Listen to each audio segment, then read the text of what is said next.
In 2018, James and Brittany Campbell jetted off to the very famous Little Vegas Chapel, which is located just off the Las Vegas, Nevada Strip, and they got married by a man dressed up as Elvis Presley while the couple stood in front of a pink Cadillac. While their wedding was certainly not traditional by Western standards, it somehow seemed fitting for the newlyweds. After all, they were not a traditional couple. Brittany, who was 36 years old, was extremely energetic and outgoing and bubbly, and she even referred to herself as being a little crazy. As for James, who was 35 years old, he was reserved and quiet and kind of analytical and would rarely act on impulse. And on top of these two just being complete and total polar opposites, they had actually dated previously back in high school, and it had not worked out. They had broken up and gone their separate ways, not expecting to see each other again. But nearly 2 decades later, they randomly reconnected, and this time they had something major in common. James was a single father of 2 young boys,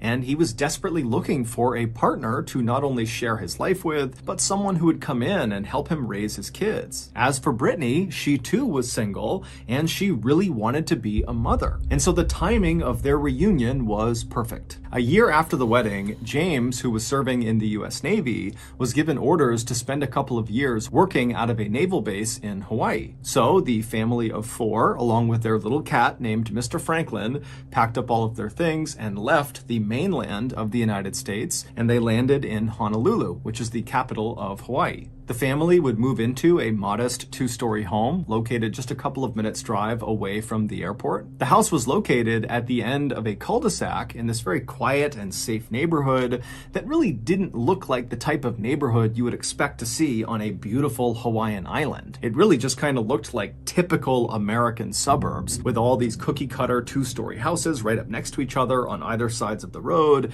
and out front everyone's got a white picket fence. But for the Campbells, who had never lived in Hawaii before and were used to living on mainland America, it was actually kind of nice to move into this neighborhood and have it look kind of familiar. And so before long, the Campbell family loved their new Hawaii house. That is, until they learned their house had a dark secret. It all started in June of 2019, so not long after the Campbells had moved to Hawaii. Brittany, she had to go into the garage to get something. Now, their garage was attached on the left side of their house if you were looking at their house from the street, and there was a door on the first floor of the house that led into the garage. And so Brittany, she walked across the first floor, she opened that door in the house, she went into the garage, she flipped on the light switch, and what she saw all over the garage made no sense to her. They still had a bunch of moving boxes that they had not unpacked since they'd only been in Hawaii for a matter of weeks. And so all these unopened boxes, they had just kind of stacked up inside of the garage. But when Brittany had turned the lights on and looked into the garage, she saw nearly all of those boxes had been toppled over, and lots of the contents inside of these boxes had spilled out onto the ground. But even more bizarrely, it looked like it wasn't totally haphazard. It looked like someone had intentionally kind of sifted through the boxes and taken out random objects and put them into strange piles that didn't make any sense. The objects were not alike, or they had taken the objects and kind of stood them up in these strange arrangements, almost like they were being laid out for a garage sale. And so Brittany immediately just turns around and she leaves the garage, she goes to the other side of the house, and she gets her husband. She brings James back, and he looks inside. He's just as shocked as she is, and the two of them immediately just go into the garage and begin looking through all of the stuff to see if anything is missing. Now, it was pretty difficult to tell if something had been stolen, but they did have some valuable stuff that was in those boxes that had been pulled out and was lying on the ground, and that wasn't missing. And so that was a pretty good indication to James and Brittany that this wasn't a robbery. And so the only other thing they could think of would be that their 2 young sons must have come in here and been goofing around and pulled the boxes over, and so this is their doing. But when the parents confronted the 2 young sons, they said they didn't do it. Brittany believed them, but James didn't necessarily. He thought they could be lying about it, and if they were telling the truth, then, maybe one of their pets had gotten into the garage and caused all this chaos. They had purchased a dog when they got to Hawaii, so they had a cat and a dog. And so James was just being very dismissive of this whole garage incident and not taking seriously the fact that Brittany was really spooked by this. But regardless of how the family members felt about the garage incident, they all just kind of moved moved on because there really wasn't anything to do except pick the garage up and continue on. About a week after the garage incident, Brittany was home alone one morning getting ready. She was sitting in the master bedroom in front of her mirror and she was applying eyeliner and she had a YouTube video playing some makeup tutorials. And as she's applying the makeup, she suddenly hears the front door downstairs slam shut. She almost pokes her eye out with her eyeliner. She's so startled by the sound of it. And she immediately pauses her YouTube video and she calls out for James and her sons, believing they must be home and somebody slammed the door. But when she calls out, she gets no response. Now, immediately, Brittany is going through all of these different rationalizations like, okay, maybe James and the boys opened the door, they got something or put something in the house, they slammed it and they left. And so that's why they didn't hear me call their name. But she couldn't help but feel like something was wrong. She's also thinking about the garage incident, which really never left her. She pretended like she had moved on, but really she hadn't. And so she stands up and she begins walking towards the open door that led out into the hallway.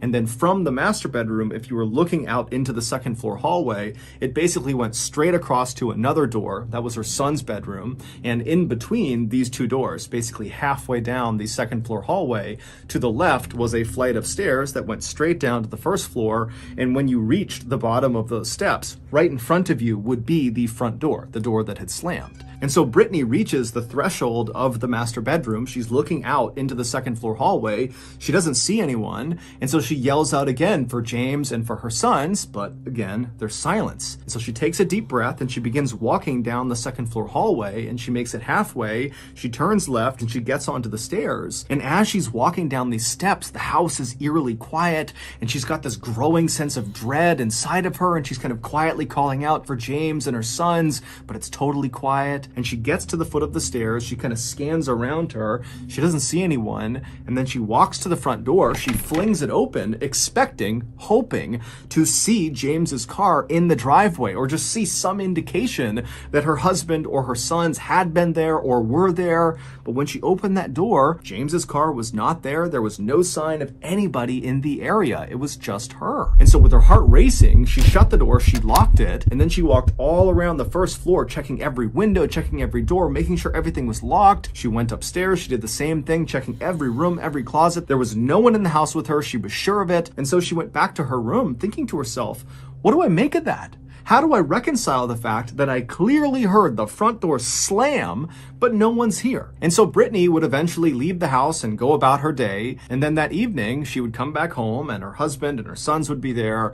And at some point, she would bring up the slamming door to her husband to get a sense of, could that have been him? And he would tell her that no, he had not come by the house that day, so that could not have been him. But he assured his wife, don't worry, you probably just unlocked the door and a draft came through and slammed the door. You got nothing to worry about. But Brittany would tell her husband that that was just not possible, that she always shut the door. She always shut and locked the door. So the idea that she had forgotten to lock it and had left it partially ajar enough to the point that a draft could slam it the way it did, it just didn't make any sense. But just like the garage incident, James was very dismissive and just told his wife, you're being super paranoid. You have nothing to worry about. It's just a door. Don't worry about it. But this really upset Brittany and she got mad at James. And before long, the two were just totally fighting about it. And by the time they actually laid their heads down on their pillows that night, they weren't even speaking. And so the couple that night, they fall asleep angrily. And then in the middle of the night, Brittany wakes up suddenly. She doesn't know why she's woken up, but she's kind of looking around the room. It's totally silent and she's trying to get her bearings. And as she's sitting there, she hears downstairs, not a slamming door, but the sound of a door opening and then shutting. Immediately, she is on heightened alert. And instead of doing anything, she just kind of leans forward and listens really intently to make sure she really heard what she thought she just heard. And as she's sitting there listening, she can hear again another door downstairs, a different door, opening and then shutting. And at this point, she begins to panic. She reaches over, she shakes James awake, and she tells him, I can hear someone opening and shutting doors downstairs. Now, James was not remotely thrilled to be having this conversation conversation. He was still mad at his wife for being so paranoid about the door earlier, and so to be woken up in the middle of the night to his wife freaking out about more doors being open and shut, he was just really upset. And so he sits up, he's totally annoyed, and he's not ready to really take seriously anything Brittany is saying, and Brittany's picking up on this. And so finally she just says, "James, did you lock the front door before you went to bed?" And so James is like, "Yes, I locked the front door. I'm telling you, you're hearing things. There's nothing going on in this house." But Brittany was not convinced, and she says, "You know what? You can think nothing's going on, but I'm going downstairs to make sure no one is in this house." And so Brittany would get out of her bed, she'd walk over to the open door that led into the second floor hallway, and as soon as she looked out, she didn't see anything, she didn't hear anything, and so very slowly she began walking down the second floor hallway until she reached the top of the stairs. And at that point, she turned and looked downstairs into the pitch black first floor. She was terrified, but she knew she had to go down there to make sure her family was safe. And so down the stairs she went, and when she got to the bottom of the stairs, she saw right away the front door was unlocked. Brittany's thinking, why would my husband tell me he locked the door if it's not locked? And so then Brittany's thinking, okay, my sons must have gotten out of bed and they must have unlocked the door. That's what I'm hearing. I'm hearing these doors opening and shutting because my sons are down here somewhere and they're the ones causing all this noise. And so Brittany kind of felt relieved for a second because this seemed like what must be going on. But after locking the front door and then searching the whole first floor, she didn't find her sons. And then when she went upstairs again and went into her boys' room, she found both of them were fast asleep in their beds. And when she shook them awake, they showed no sign of having been awake recently. They were totally groggy and could not have been running around the house just minutes earlier. And so now Brittany is terrified. She tucks her boys back in and she tells them, everything's fine. But then she hustles back over to the master bedroom with her husband and she tells James, "The front door was unlocked and our sons were fast asleep. It couldn't have been them." But James continues to be very dismissive, telling his wife, "You are totally overreacting. You're being paranoid. You're just hearing the sound of those doors because you're scared. There isn't any doors slamming in the house." And as he's saying this, their back sliding door downstairs that led to their backyard suddenly slammed open and then slammed shut. And as soon as this happened, James, who had been so dismissive and totally skeptical, he instantly changed. And he looked at his wife and he said, "You stay right here." And he jumped out of his bed and he ran out of the bedroom. A few minutes later, he would come back into the master bedroom and he would tell his wife that, the back door, it was unlocked, but it was shut.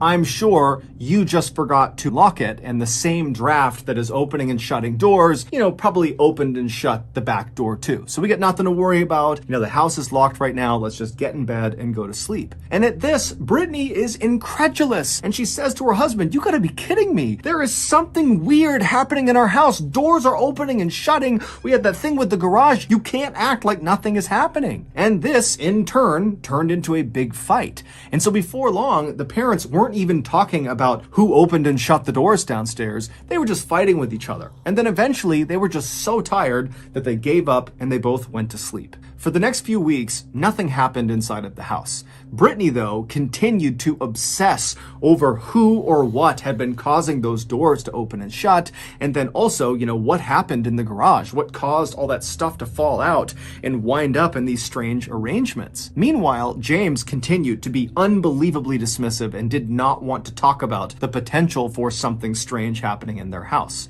But something strange would happen to just James without Brittany around, and that would be the first time that he would get really spooked.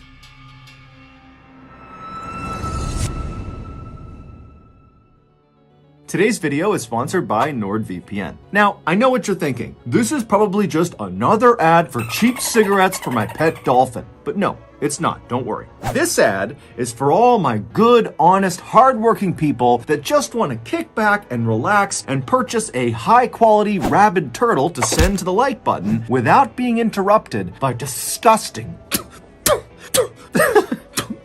pesky pop-up ads. If you're living this pop-up nightmare right now, then today is your lucky day because NordVPN exists. A VPN, or virtual private network, is a service that keeps you safe when you browse the internet, and NordVPN is the brand name in the VPN space. Not only will NordVPN ensure that all your data remains behind their wall of next-generation encryption, but also, most importantly, through their latest feature, Threat Protection, they will automatically block all those disgusting pop-up ads that have been destroying your opportunity to buy a quality rab turt. NordVPN's Threat Protection will also protect you from malicious sites, trackers, and downloads. So, you can either go waste your money on any of the hundreds of so-called deals out there for cheap dolphin cigarettes, as if that exists, or you can be a big dog, sign up for NordVPN, and buy an infinite number of quality rab turts without interruption. Talk about a no-brainer.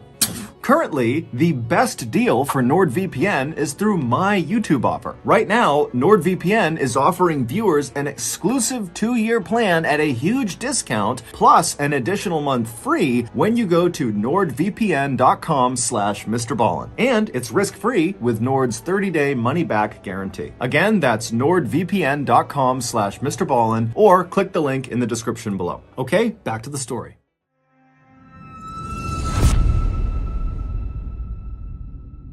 It was a couple of weeks after the nighttime door slamming incident, and James, he was alone at his house. It's the middle of the day, and he decided he would just play the piano. And so he moved to his piano in the living room, which is on the first floor. He sat down and he began playing. And then after a little while, he started to feel like he was being watched. And it got to the point where it was so uncomfortable, he had to stop playing and actually look around and make sure he really was alone.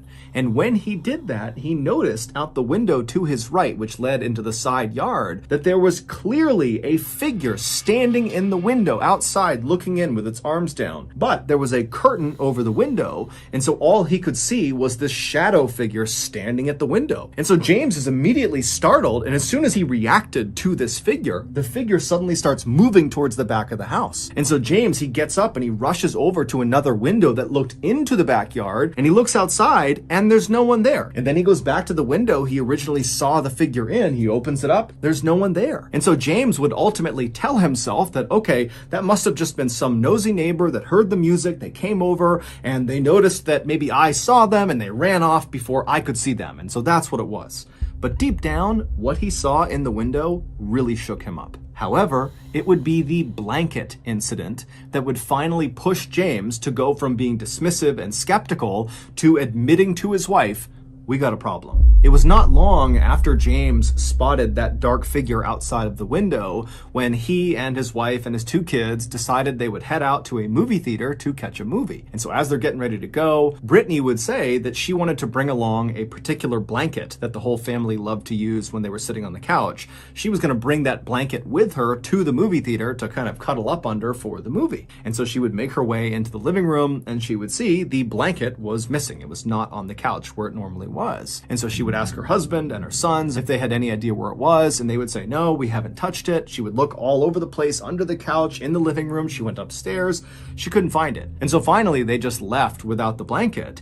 But when they came back that evening, there on the couch, folded up neatly, was this blanket. Everybody knew that blanket had not been there when they left. So how did it get there? For the next few weeks, the parents did their best to put on a brave face and tell their kids that everything was okay, but the parents and the kids were all terrified to be in that house. And that's because at night, the doors continued to open and shut. Their dog periodically would just start barking in the middle of the night for no apparent reason, and they would all get this awful sense that they were being watched all the time in their house. And so finally, by September of that year, the parents decided, we just have to get out of this house. We cannot be here. We need to take a break. And so they packed up their stuff and they flew to mainland America, where they stayed with some family for a week. On September 20th, they hopped back on a plane and they flew back to Honolulu.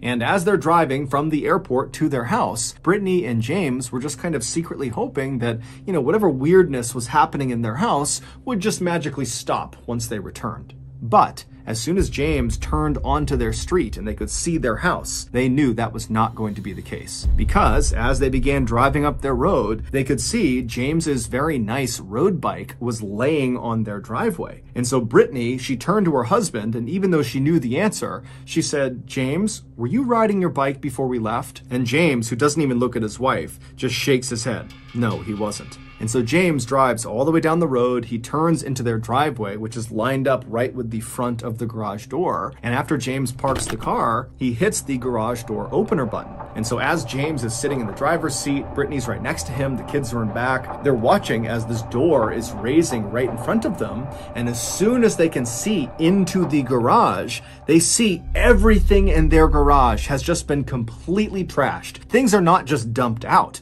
but things have been ripped apart and shredded as if a wild animal had been let loose inside of the garage. James immediately said to his wife, "We've been robbed." And then he hopped out of the car and then turned and told his kids, "You stay in the car, do not get out." And James, he went over to the side of the house and got a sledgehammer for protection and made his way to the front door. Meanwhile, Brittany would be on the phone with 911 to report that someone had broken into their house. A few minutes later, James was inside of his house and he saw the entirety of his house was just like the garage. It had been completely ripped to shreds. But amidst the chaos were those kind of strange piles of random objects, much like they had seen in that first garage incident where the things inside of the boxes had been stacked in kind of strange piles and arrangements. And so James is looking around his first floor and he's seeing stacks of coasters and books and electronics. But what really got James's attention was that on various surfaces, there were these medical vials of drugs or chemicals that were placed all over the place. And he knew that was not his family's. Someone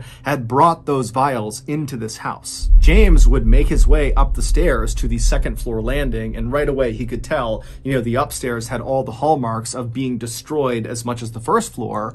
But when he went left and went into his boys' room, he saw that room was pristine. In fact, it had been cleaned. The boys' laundry was neatly folded on one side of the room, their beds were perfectly made with military precision, and all of their toys and different things that were normally all over the floor were neatly put away in the places they should go. And so James would turn around and leave his boys' room in absolute astonishment, and he would walk across the second floor hallway into the master bedroom. And what he would find in there would make an already terrible situation much, much worse. The master bedroom was destroyed like the majority of the house and garage, except the top of their bed was not covered in junk. Instead, on their bed was this towel that had been neatly laid out, almost like a tablecloth. And laying on this towel, neatly spaced apart, kind of perfectly arranged, were a bunch of knives. And then next to the knives, still on the towel, was a laptop that the Campbell family owned, but they didn't use it.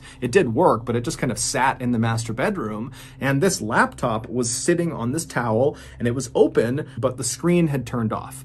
And so by this point, Brittany had come upstairs. And so Brittany and James, they walk over in horror to this layout on their bed, and they click the keys on the keyboard of their laptop, and it illuminates the screen and shows whatever was being worked on last. And it's this long, long Word document that neither of them made. They scrolled to the top of this document, and the document was titled The Omnivore Trials, and then below that it said, A Rehabilitation for Rat-like People. And then below that, the entire document was kind of like a diary. It was a whole bunch of observations about so-called specimens, and these specimens were very clearly the Campbell family. And these observations made about the Campbell family were very intimate. In fact, the only way to garner these observations were if you were watching the Campbell family right up close, almost on an hourly basis for days, weeks, months at a time. These observations ranged from what time the Campbell family liked to watch TV to what James and Brittany talked about behind closed doors in their bedroom, including their struggle to have a child, something they were not talking about to their family.